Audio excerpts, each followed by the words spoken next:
waftigii ballaarnay uu hogaaminayay madaxweynaha jamhuuriyadda Soomaaliland mudane Axmed Maxamed Maxamuud Silanyo ee safarka shaqo ku mariyay qaar ka mid ah gobolada Soomaaliland oo galay maalintiisii afraad ayaa ujeedadiisu ay daaranayd sidii uu xoogaal ugu noqon lahaa nolosha dhabta ee ay ku jiraan shacabka Soomaaliland ee degan gobolada degmooyinka tuulooyinka iyo meelaha miyiga ee madaxweynaha Soomaaliland uu marayay waqtiga uu gudanayo waajibaadkaasi shaqo ee qaran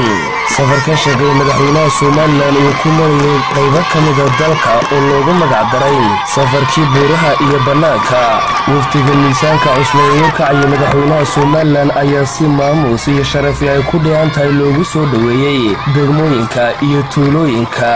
dabagoroyaale Reedab Khaatumo Laan Mulaaxo iyo Xaaji Saalax waqtiga uu goobahan marayay madaxweynaha Soomaaliland iyo waftiga uu hogaaminayo oo ahayd xilli habeen ayaa waxay taasi ka turjumaysay sida uu madaxweynaha Soomaaliland maanka ugu hayo shacabkiisa doortay kaasoo isagoo aan nasan isaga kala gooshayay goobo aad u kala fog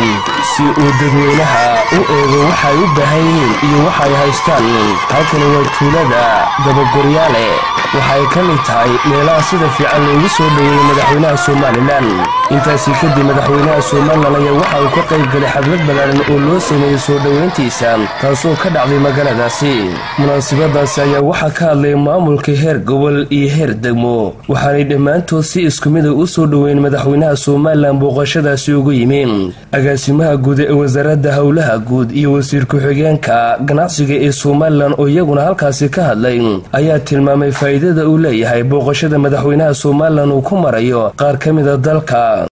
waxay nooga hadlay barasaabka gobolka waxay noogu sii mudnaanimihii noo soo gudbiseen dugsiga hoose dhexe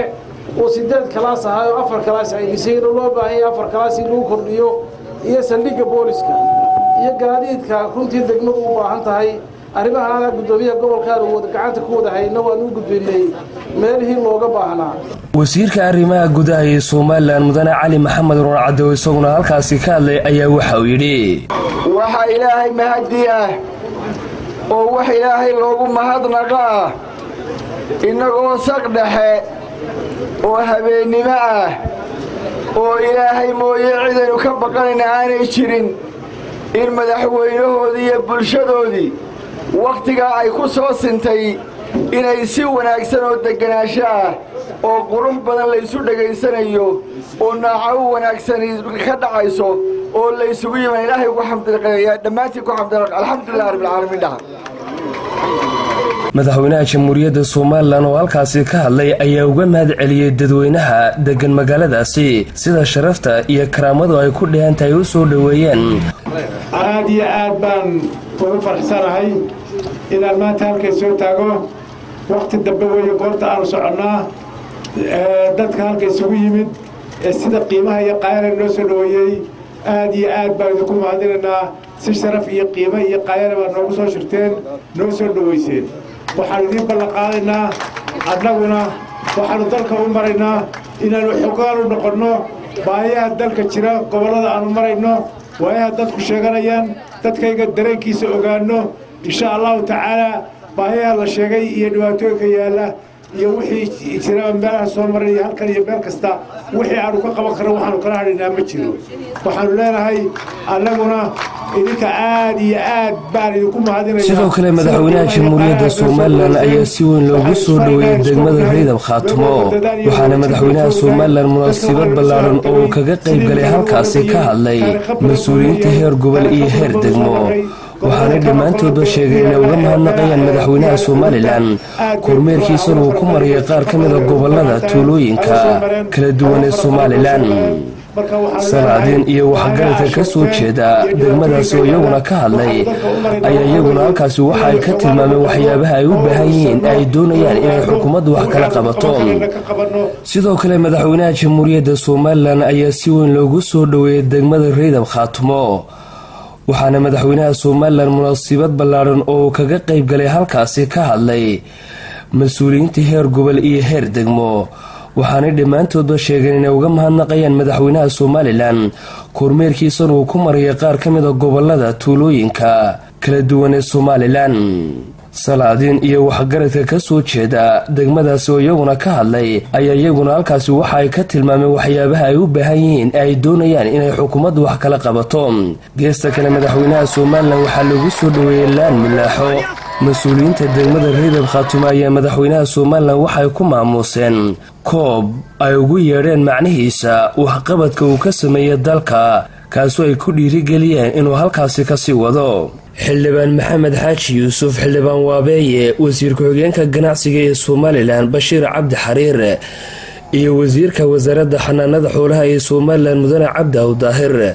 oo halkaasi ka hadlay. madaxweynaha jamhuuriyadda Soomaaliland oo halkaasi ka hadlay ayaa uga mahad celiyay dadweynaha ku dhaqan degmada Khaatumo sida fiican ay u soo dhaweeyeen.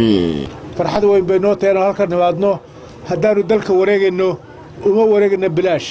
waxaan u wareegaynaa inaan ogaanno, inaan u kuur gallo xaaladda dalkayga dadkay ku nool yahay, inaan ogaanno waxay dadkaygu qabaan, waxay tirsanayaan, waxay qabsadeen, waxay u baahan yihiin loo qabto.